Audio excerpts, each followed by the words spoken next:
Tormented by lung cancer until my last ounce of strength was gone, I finally closed my eyes. Yet my soul did not vanish, it merely left my body. In the hospital room, I saw my husband, barely in his 40s, and my childhood best friend tightly embracing each other. They looked like lovebirds, whispering sweet nothings. "Don't be too sad," Emily said. "Renee is gone now, but you're lucky, Liam, because you still have me with you." Liam held her tightly. "From now on, I'll take care of you in her place," Emily continued. "I'll even give you a child to keep you company." "You don't need to replace anyone," Liam replied, his voice tender. "The one I've always loved is you." "I love you too, Liam," Emily responded. How touching. If I weren't already a ghost, I might have applauded this shameless pair. I thought back to when Emily's husband died of stomach cancer. She wasn't particularly heartbroken. In fact, it was Liam who cried for her, taking on all her burdens. "Back then," Emily said to me, "now that I'm alone, please look after me." I comforted her, and she confided honestly, "I've never loved my late husband. In this life, you don't know how envious I am that you have Liam." I was so naive back then that I completely missed the subtext. I even hugged her and said, "We're family. If it makes you happy, you can treat Liam as your husband too." When I said this, I didn't notice Liam accidentally knocking over a plate, nor Emily's gaze full of longing directed at him. Looking back now, my words were utterly inappropriate. 20 years of marriage, and I failed to see that they'd been secretly involved all along. The suffocating anger and bitterness within me formed an overwhelming force that dragged my soul into a dark abyss. When I opened my eyes again, I found myself 20 years in the past. I was in a cafe, sitting with 3 friends during a matchmaking event. Across from me was Professor Ethan Gray, young and refined, wearing thin-rimmed glasses. His features were so elegant, they seemed drawn from a comic book. In my previous life, Emily had claimed she didn't like tall men. But after the event, she had approached Ethan, and the two quickly got together and married. As for me, I ended up with Liam, a rugged man who, over countless casual walks, grew on me. But now I could see it clearly. Liam's eyes never left Emily. This time, I decided to act first. Even if nothing came of it, being with Ethan for once would be worth it. "Professor Gray, I like you. Shall we go for a walk?" Emily looked at me, stunned. Normally, I'd let her make her choice first. To my surprise, Ethan replied, "All right." He stood, picked up my bag, and said, "Shall we?" It wasn't until we were far from the cafe that I snapped back to reality. I looked at him apologetically. "I'm sorry for saying something like that. Please don't misunderstand. I didn't mean—" Ethan smiled softly, adjusting his glasses with a finger. "Miss Chun, don't you want to go on a date with me?" His smile made my thoughts scatter, leaving only the thudding of my heart. Truthfully, Ethan's looks didn't match modern standards. He was too scholarly, too delicate. He didn't seem physically strong. But when he looked at me, I still heard my heart skip a beat. "Professor Gray, don't you mind that I'm not good enough for you?" Ethan chuckled. "I think you're wonderful, Miss Chun." In the days that followed, Emily didn't come to me likely busy with Liam. I didn't bother asking and focused entirely on dating Ethan. This was an era where fast-paced relationships weren't common. Dating meant simple walks and talks about life and dreams. When I mentioned that I had to drop out of school to support my younger siblings, Ethan suddenly interrupted me. "Why not take the college entrance exam again, Renee? Start over. Education will become increasingly important in the future." He was right. Living this life again, I'd been so preoccupied with avoiding Liam and Emily that I'd forgotten about my own future. But having been a housewife for decades, I felt unsure. "Can I do it?" Ethan held my hand. "Trust me, Renee. You absolutely can." When I got home, Emily was waiting at my door, her face filled with anger. "Renee, why are you stealing Ethan from me?" Unlike me, who appear older due to the burden of family responsibilities, Emily was lively and charming, a girl who dreamed of romantic, fairy tale-like love stories. I'd always thought Emily and Ethan grew apart only after marriage, and I'd been too busy with my life to notice. Back then, Liam was a skilled worker with a decent income. He wasn't domineering and he was thoughtful. When I was pregnant, he'd come home early to cook, rub my feet when I felt uncomfortable, and chat with me about everyday matters. One time, Emily visited and saw this. She sighed with envy. "Your Liam is such a sweet talker." I was proud but assumed Ethan was no different. I told her, "Ethan's a scholar. He's probably even more romantic than Liam." But Emily frowned. "Don't even mention him. He's just a bookworm. He annoys me." She paused, then muttered, "On our wedding night, he didn't even stand up for me when his aunt humiliated me. Then he had the nerve to want a—" "You mean you two never?" I asked, stunned. Emily raised her chin proudly. "A woman's body and soul must be in harmony for true happiness. Otherwise, what's the difference between us and animals?" Back then, I didn't know Emily had essentially turned Ethan into a celibate monk for life. Not until Ethan passed away from stomach cancer did Emily cry to me about her grievances. Thinking back, she must have loathed Ethan. So why did she now act like I'd stolen her true love? I frowned at Emily. "Do you actually like Ethan, or do you just hate that I chose him?" Her face turned red. You're talking nonsense. What kind of person do you take me for?" "Then what did you mean by what you just said?" Unable to win the argument, she resorted to acting spoiled. "I don't care. I like Ethan Gray now, and you need to give him to me." I let out a bitter laugh. "I'm not your mother. Why should I give him to you? Even if I had to, I'd give him to a pig or a dog before letting you hurt Ethan again." I stood my ground, frustrating her to the point where she stomped her feet in anger. Just as she was about to say something, a calm voice interrupted us. Even if she agreed, I wouldn't. Ethan had returned, standing under the willow tree. His gaze was cold. He looked at Emily with disdain. "Who do you think you are to decide for me? Are you even worthy?" Emily's face turned bright red. She glanced at Ethan with a pitiful expression, but he was utterly unmoved. Ethan walked over and handed me a set of books. "I thought you might not have the time, so I bought these for you." His considerate gesture only fueled Emily's jealousy, and her face twisted with anger. She turned to me, tears streaming down her face. "Renee, we've grown up together. I've always treated you like my sister. Why are you fighting me for Ethan? I really want to be with him. Please, just let me have him." Her tearful performance was flawless, but Ethan only sneered. "Do you not understand human language? I already said even if she stepped aside, I still wouldn't choose you." His words carried an unmistakable tone of disdain. I glanced at him, momentarily surprised. At this point in time, Ethan shouldn't have been very familiar with Emily. Before I could process it further, Emily ran off in a huff. Ethan turned to me, his tone firm. "Don't you dare give me to her." "Got it?" I nodded. "Got it." With the books in hand, I returned home. Before I could even put them down, a sharp slap landed on the back of my head. "You little brat! Where did you get the money to buy books?" My mother was livid, glaring at me. "A friend gave them to me," I replied. "What friend?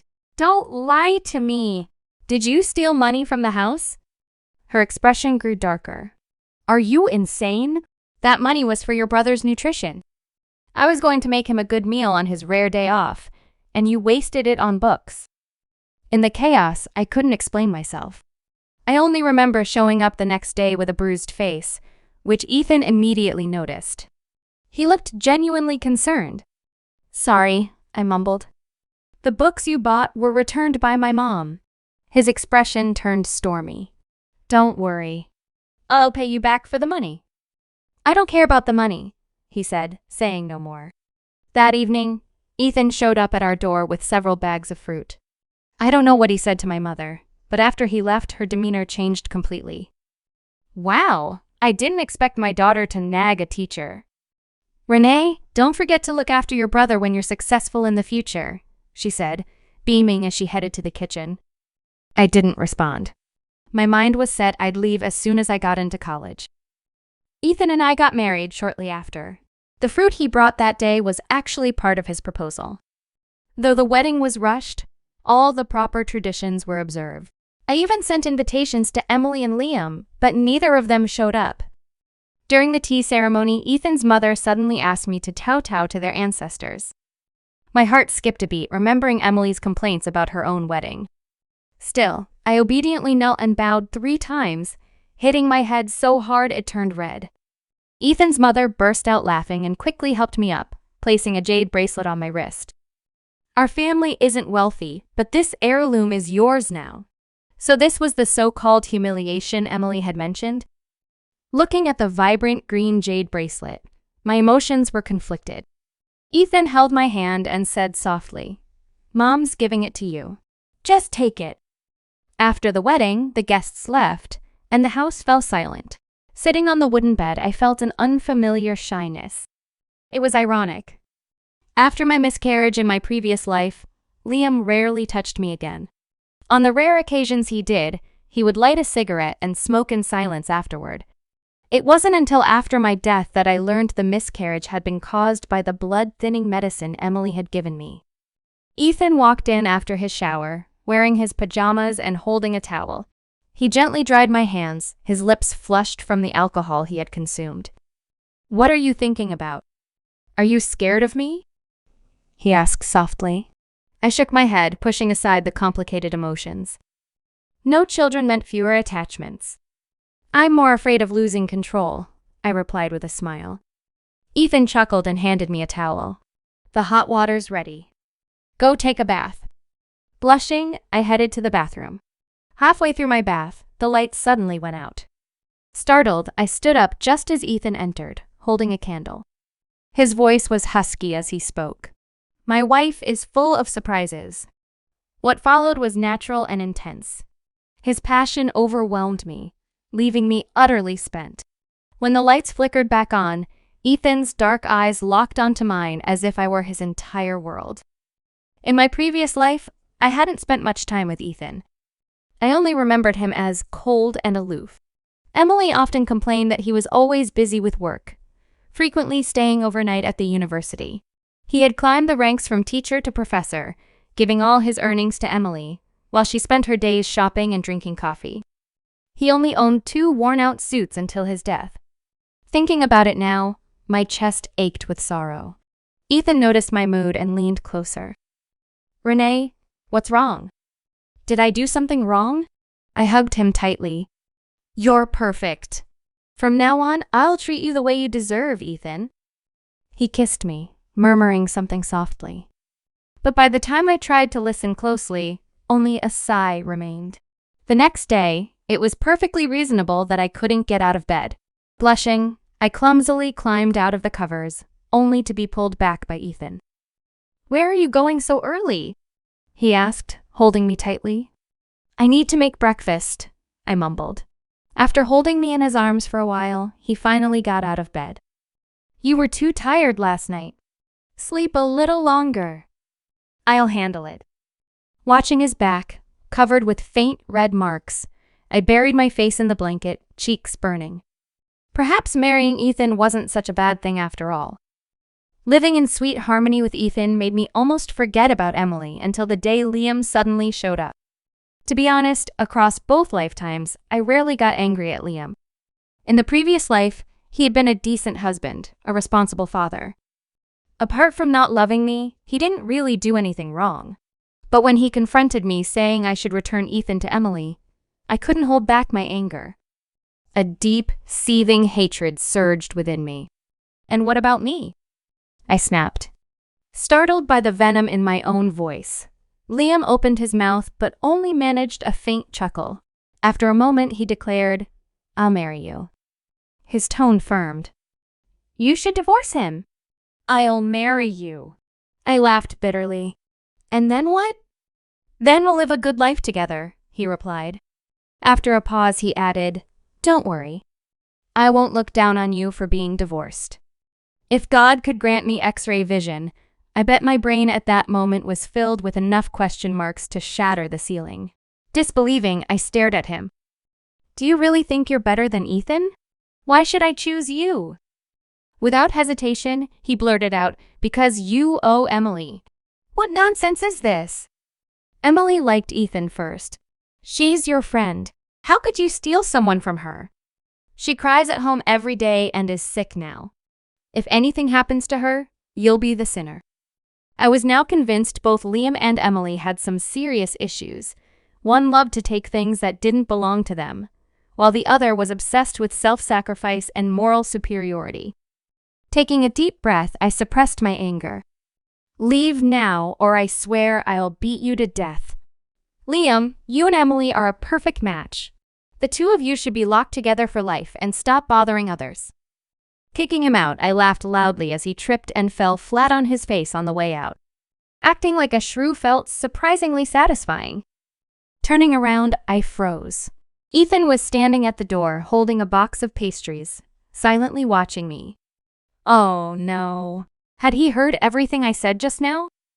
Awkwardly, I fumbled for an excuse. But to my surprise, he didn't bring it up even after dinner. Later, after showering, I knocked on the door of his study. Ethan was sitting there, staring into space.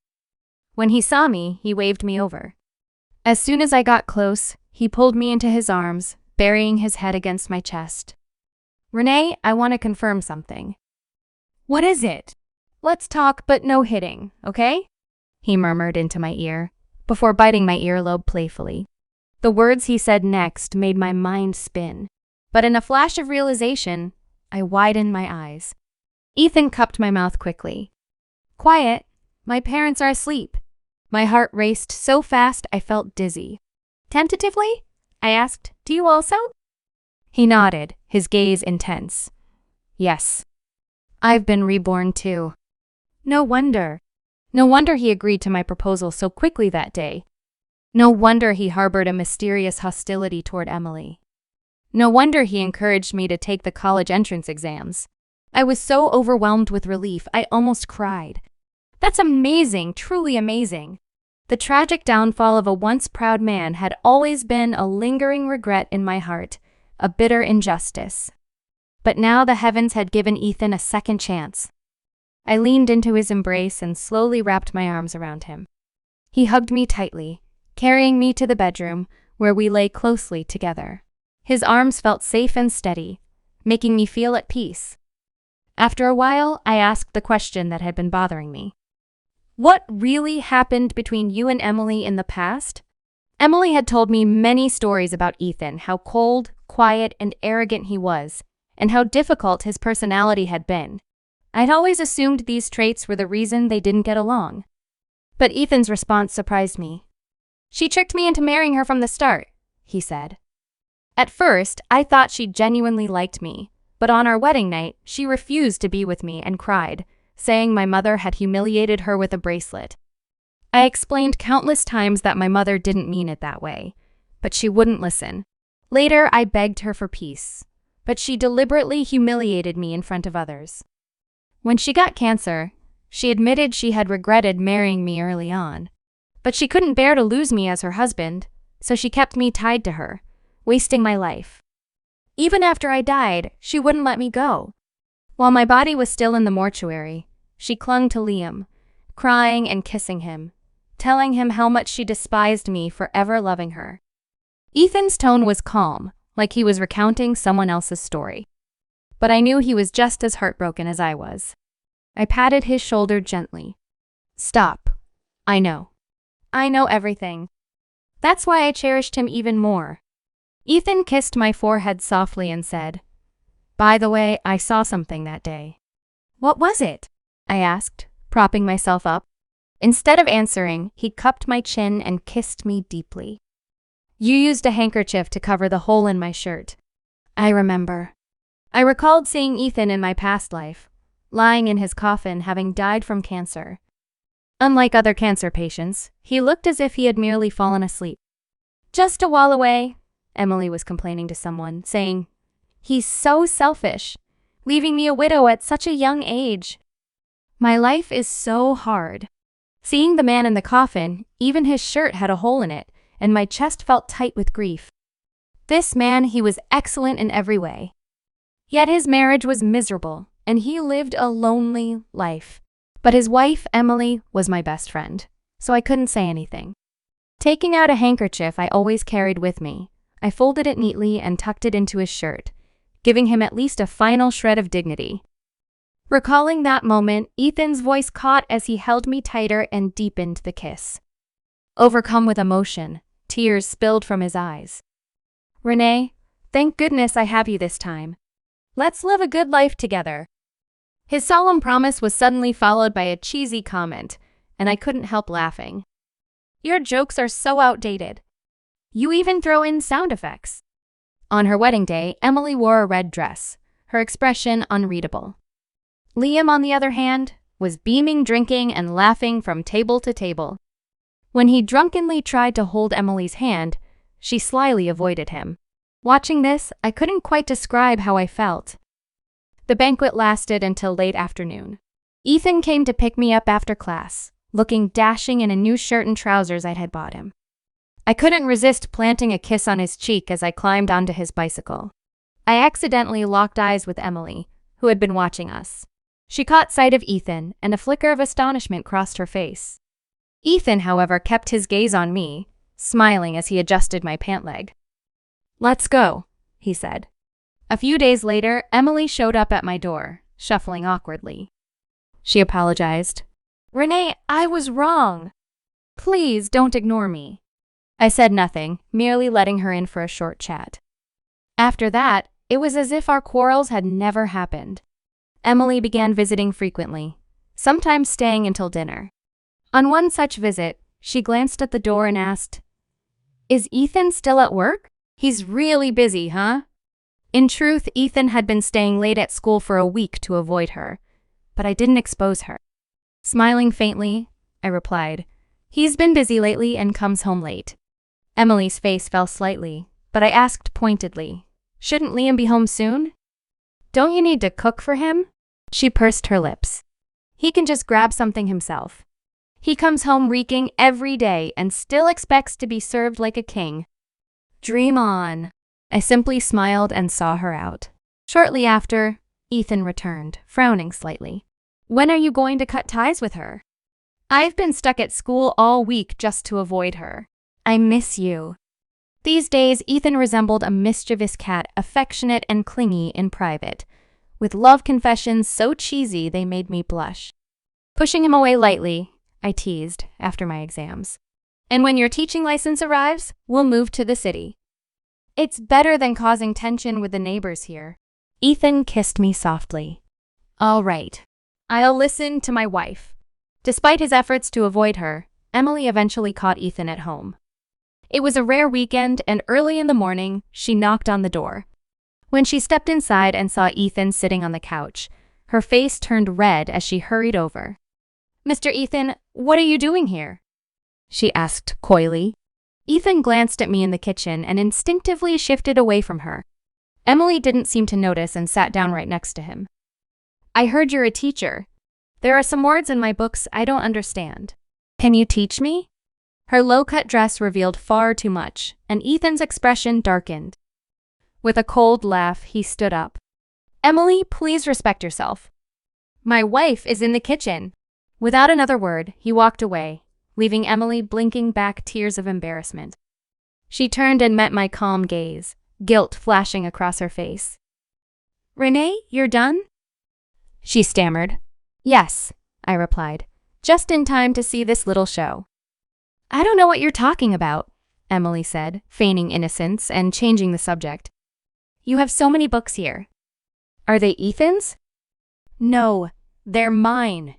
I'm preparing for the college entrance exams." As expected, Emily's expression stiffened slightly. Forcing a smile, she asked, "Why bother? You're already married. Isn't that too much trouble? Is Ethan not treating you well?" I shrugged. "Not at all. He's the one who encouraged me to take them. He said that after I passed the exam, he'd figure out a way to get me a job at the school." Emily's face darkened. Deep down, she had always believed she was better than me and instinctively wanted to compete with me in everything. In the past, I couldn't see through these things. I was too caught up in our friendship. But she wanted to compete, I let her. She wanted compliments, I flattered her to make her happy. I gave in to her on everything. But in the end, she still did something as outrageous as flirting with my husband in front of my corpse. Thinking back now, how much of Liam's coldness toward me benefited her? Knowing that my husband stayed faithful for her sake, how smug must she have been? Emily, since you love comparing yourself to me so much, I'll make sure you'll never win in this lifetime. For a few days after that, she didn't contact me. I focused entirely on my studies. When I visited my parents' home, I overheard my mother mentioning that Emily had argued with her husband again. Apparently, she had demanded to take the college entrance exam. But Liam, a mere technician, didn't understand much about it and simply bought her some books, thinking that would suffice. Emily studied for 2 days before getting frustrated and picking a fight with Liam. In a fit of rage, she even hit him on the head, leaving a visible injury. Hearing this, I couldn't help but feel that karma was working its magic. Relieved, I buried myself even deeper into my books. The night before the exam, Emily suddenly showed up at my door with a pot of chicken soup. "Renee, I made this especially for you. It's from a hen my mother-in-law raised for 3 years. It's delicious. Try it." I glanced at the golden broth and immediately felt wary. "I'm not drinking this." "Why? Are you afraid I've added something to it?" she asked, laughing nervously. "Exactly," I said with a shrug. "I'm worried you've poisoned it." A flicker of anger and resentment crossed Emily's face, but she quickly masked it with a laugh. "We've been friends for over a decade. How could you doubt me? You're breaking my heart. Here, I'll drink some to prove it." She poured herself a bowl and downed it in one go, then filled another and handed it to me. "See? Now do you trust me?" Watching her eagerness, I smiled faintly. "Nope." Just as I was about to continue, Ethan's voice called out from behind me. "Renee, Mom's looking for you. Come back inside." Grateful for the interruption, I smiled politely at Emily, bid her goodbye, and followed Ethan into the house. The next day, Ethan took the day off to accompany me to the exam. When I finished and walked out, he handed me a thermos. "Emily ended up in the hospital last night with severe diarrhea," he said with a smirk. Hearing that, I couldn't help but laugh. How did this dimwit manage to fool me for over 20 years in the last life? "It's fine," I said, shaking my head. "You're not her only victim." My response amused Ethan, who reached out to wipe a stray drop of water from the corner of my mouth. "True," he said with a chuckle. "We're in this together. Let Liam enjoy all the blessings now. We'll focus on our own happiness." Hand in hand, we strolled home. But as we approached the door, we saw Liam crouched outside like a rejected child. "Liam, what are you doing here?" I asked. "It's creepy to see you curled up like that at night." Liam looked up, his expression conflicted. He rushed toward me but froze when he saw Ethan and me holding hands. "Why? Why didn't you choose me?" he stammered, his gaze fixed on me. "Why? Because Ethan is handsome and has a great body, of course," I replied with a hint of mockery. "No, you were supposed to be my wife," he shouted, gripping my hand tightly. "Admit it. You were meant to marry me. We even had a child together. Don't you remember?" His hands were icy, his grip terrifyingly strong. In that moment, I realized Liam had also been reborn. Seeing him so agitated, Ethan stepped in front of me protectively. "Liam, what's your problem? Showing up at someone else's home in the middle of the night and acting crazy? Let go of my wife." "Shut up. She's my wife," Liam roared. "We lived together for 20 years. I was the one who buried her. Who do you think you are to take her from me?" Hearing this, I couldn't hold back any longer. I slapped him hard across the face. "You dare call me your wife," I spat, trembling with anger. "Where was that when you flirted with Emily right in front of my corpse? Aren't you two true love? Didn't you remain faithful to her? Didn't you emotionally abuse me for her sake? Liam, we were married for 20 years. Don't you know whether you treated me well or not? Do you know why I died? Why I got lung cancer? It's because you spent every day pining for Emily and smoking in our bedroom. I was only 40 years old. You animal. The hatred from my past life surged through me, and I couldn't stop shaking. This weak, selfish man had abused me emotionally for an entire lifetime, and now he had the audacity to confront me. Liam, if it weren't for Emily, would I have miscarried? My words struck him like a hammer. He stumbled back, his face pale with a mix of terror, regret, and grief, before collapsing to his knees in front of me. "I'm sorry, Renee," he whispered. "I was wrong. Please forgive me. I can't live without you." The man before me, dressed in dirty work clothes and reeking of sweat, was a far cry from the one I had pampered with hot meals and comfort for 2 decades. Looking at him now, I wondered, did he miss me? Or did he miss having someone take care of him? Perhaps even Liam didn't know the answer to that. Ethan and I stood, coldly watching Liam cry for a while. Exchanging a glance, Ethan stepped forward and pried Liam's hands off me. He looked at him sternly and said, "If you truly like Renee, I'm willing to compete with you fairly, but only on the condition that you're a free man. Right now, your wife is still waiting for you at the hospital. Go take care of her. Staying here and causing a scene will only tarnish Renee's reputation." With that, Ethan pulled me inside. Once we were away from prying eyes, I leaned closer to him. "If Liam gets a divorce, would you really let me go?" I teased. He cornered me against the wall, his expression serious. "Stop dreaming. You're mine." The college entrance exam results came out. I got into a university in Beijing. After discussing it with Ethan and his parents, we decided to sell the house and move to Beijing together. While packing, I overheard that Emily had brought up divorce to Liam. This time, Liam didn't try to stop her, and they quickly finalized the paperwork. In our small town, divorce was considered a scandal. Gossip about who was at fault spread like wildfire. One afternoon, I went out to buy groceries. When I returned, I found that Emily had slipped into our house while the doors were open for the movie. She went straight to the second floor, where Ethan was organizing his books. When Ethan turned around, he was startled to see Emily lying stark naked on the bed. "What are you doing? Are you insane? Put your clothes back on," he yelled. Emily remained unfazed, rising slowly and walking toward him with deliberate steps. "Ethan, I know you've come back too. It was my fault in the last life.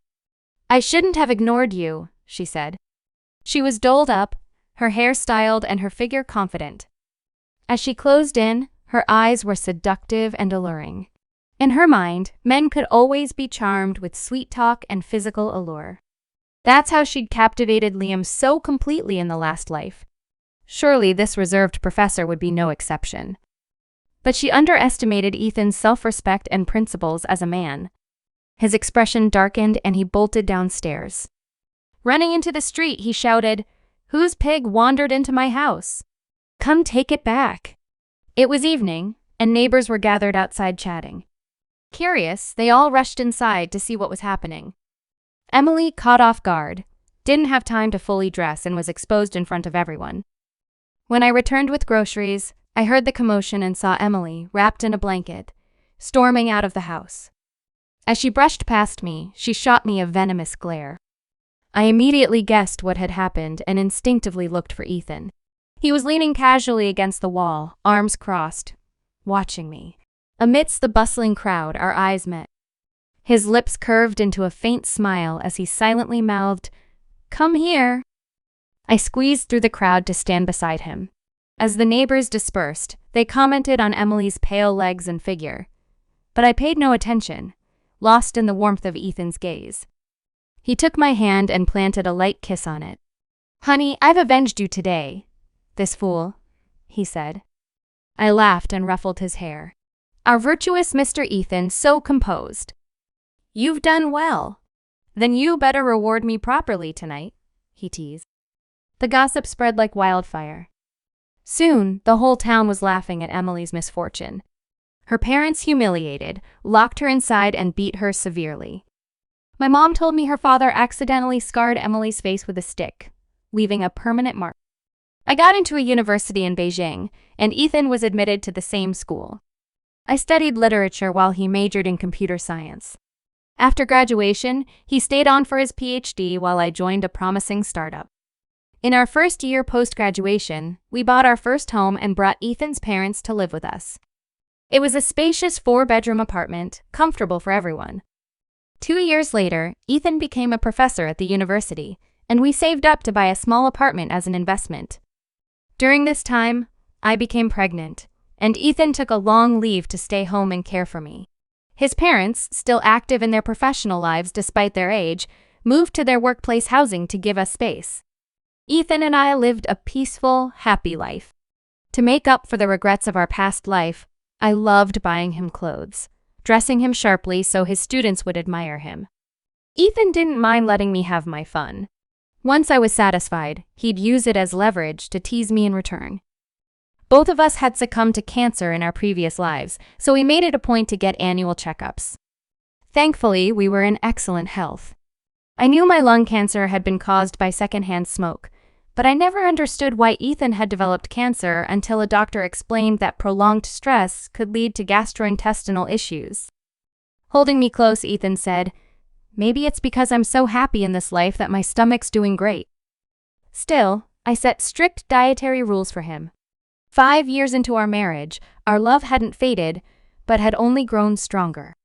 At 7 months pregnant, Ethan accompanied me to a prenatal checkup. As we entered the hospital, we heard a familiar voice yelling not far away. Emily, heavily pregnant, was berating a man, pointing at his nose and cursing. "Useless! Can't even provide for your wife and child! You think you're something?" The scar on the man's cheek shifted up and down with the movement of his mouth, making him look especially menacing. The man roared angrily, "Shut up!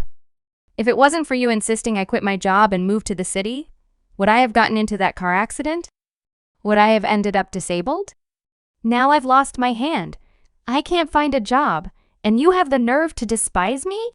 I'm telling you, this is all your fault, you wretched curse." It turned out to be Liam. After all the twists and turns, they were still together. Liam looked worn and haggard, his face darker from the sun. His right sleeve hung empty and his expression was twisted with rage. He moved as if to hit Emily. "It's all your fault," he screamed. "I could have had a great wife, a stable job, a house, and a car. I was on my way to becoming a chief engineer, respected in my field. You ruined everything." Held back by bystanders, Liam's strength finally gave out. He crumpled to the ground, clutching his head, his face wet with tears. It was unclear if they were from regret or pain. "Why did you come back for me? Why?" Even now, he still blamed Emily entirely for their situation. Emily's eyes were cold, her voice icy as she replied, "I always knew you couldn't get over Renee. If you like her so much, why don't you go find her? Why did you insist on being with me in the last life? You're the kind of man who wants the food in the pot and the food in the bowl. Losing your hand is exactly what you deserve, karma from the heavens." The moment she finished speaking, our eyes met. This time, Liam didn't charge at me to cause trouble. Instead, he turned and walked upstairs. Liam knelt on the ground for a long time before numbly leaving.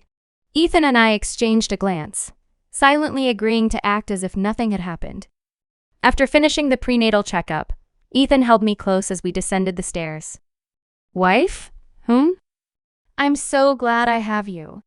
I smiled and gently squeezed his hand.